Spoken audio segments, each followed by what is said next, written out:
What is up, everyone? Joe, checking in here with a video for you today on winning where you're at right now.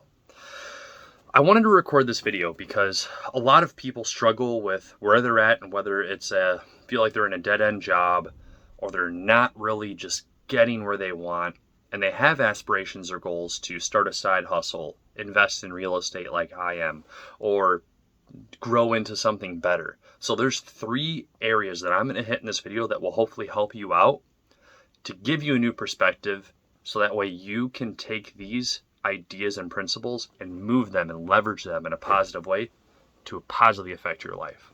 Without further ado, here we go. I will be speaking in a real estate lens because that's the one that I operate in. So take these examples with a grain of salt, but these are things that have happened to me and things that you might likely face as well if you get into real estate investing. Now, how do you win right now, and why should you win right now wherever you're at? First, I want you to build skills. And you can Google a whole list of all the skills that are going to help you as an entrepreneur to use that buzzword or own your own business or anything else. 3 quick examples. 1, negotiation. Whatever job you're in right now, work on your negotiation skills, because in real estate, you're going to need to negotiate basically every single day.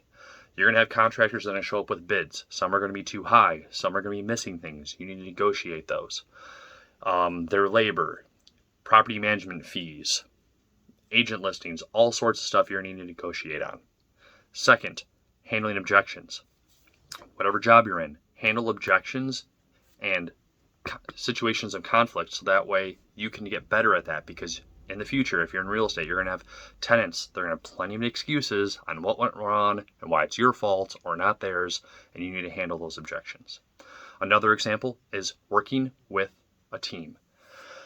You're going to have, in real estate, you're going to have a real estate agent, a lawyer, property management company, business partners, contractors, banks, lenders. All those you're going to be handling, while at the same time your girlfriend or boyfriend wants your time and attention to go out to dinner with you, blah blah blah, and you're going to juggle all of these people and work with this team all in a seamless, very smooth way to make sure that you are being successful. Now, moving on to the second thing that is like why you need to win right now and what you need to focus on, and I really like this one. My brother and I spent a bit of time talking about this one specifically. Conditioning your responses to whatever situation you're in right now in a positive way. Basically, conditioning your response. Becoming more capable. If you feel like your current job is crushing you and you want bigger and better for your life, I can promise you that those bigger and better things, owning your own business, being in real estate, having $1 million portfolio, whatever it might be that you want, those problems are going to be far greater and are going to crush you a lot more if you can't handle the current ones where you're at. So if a boss does something to you and that just blows up your day, or a customer says something to you and that blows up your day, I can promise you, you are not ready for those next levels. You need to win where you're at right now, just to give you the hard truth. Some examples, right? You might have a roof go out and you're going to owe $8,000, and that needs to be done. Otherwise, there's rain and weather and Mother Nature coming through and hammering your tenants. You might have a general contractor quit, and you might already be a month behind schedule. Your agent promises that your listing for your home is going to go for $200,000, and the only offer you have is for $175,000, or you might not even have an offer at all and it's been 2 months. How are you going to handle those situations if you can't even handle your boss blowing up on you? You can't de-escalate that situation or whatever it might be. You gotta work on handling those day-to-day things that come up and your response to them. Quickly solve it for the solution. Quickly solve it and move on. Look for the good in things. This is a chance to train.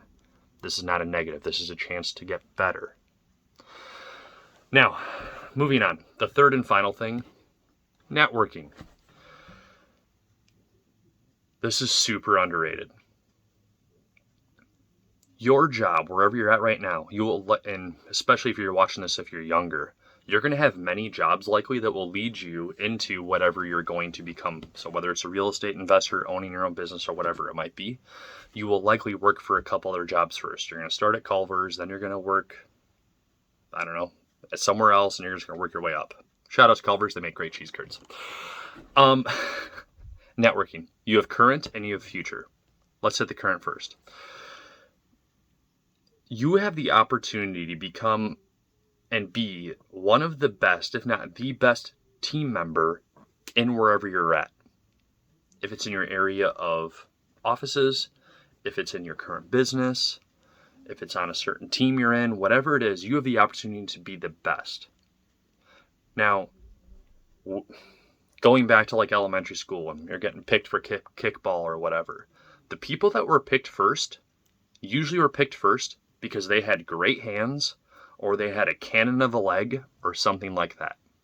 So how do you work on those skills or become more capable, those first two things, so that way you have that cannon of a leg or those great hands, so that way you're picked first. Not only does it feel good, but people rely on you, they depend on you, and you leave a very positive memory, whatever word you want to choose, of people that you were working with. Every single circle that you trust, that you touch, and that you belong to, people speak highly of you, and that is super important. How that affects you currently is good. Now let's leverage it into the future. In the future, if you were positive and you were awesome and everybody spoke highly of you, you would have been chosen first. First off, you're always going to have a job to come back to if whatever your next adventure doesn't work out well. Second, you're going to have a larger and larger circle of influence that grows and grows and grows. And the thing is, you're not going to know how that's going to affect you until later. I'll use my own life as an example. I'll just go back to my last job, which was being a teacher and coach. I have one of my business partners that I actually own a duplex with. I used to teach with. He ended up becoming a real estate agent after we both left teaching. And now we own a duplex together. I never would have forecasted that. Next, I have teachers there that I'm sure would give me referrals, and they have given me referrals to contractors, like an electrician we specifically used through a teacher, a friend of a friend kind of thing. Ended up being a great guy.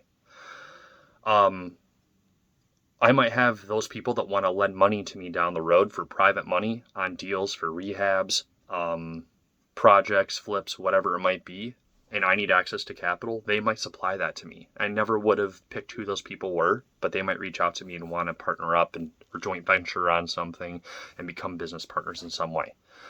You gotta keep those influences and that circle of influence and relationships strong. To go negative. If you left each job and you just mail it in and, oh, screw this, I'm not paid for that, this isn't my job, and all those other things that you don't want to be, you're going to leave a sour taste in everybody's mouth, and no one's going to want to refer you or work with you or build you up in a positive way in the future. You got to focus on how can you leverage where you're at right now to help you in the future, and the big ballers and players do that. Please focus on that. Now to recap, you have the opportunity to build skills where you're currently at, whatever situation you're in. Next, conditioning your response and becoming more capable. And third, the networking effect. Focus on those three things. Spend some time evaluating where you're at, how you can get better, where are you trying to get to, and use those three things. I hope those really help. That's it for me. I hope you have an awesome rest of your day. Thank you for your time. Stay on the path and invest in some real estate. Have a good day, y'all.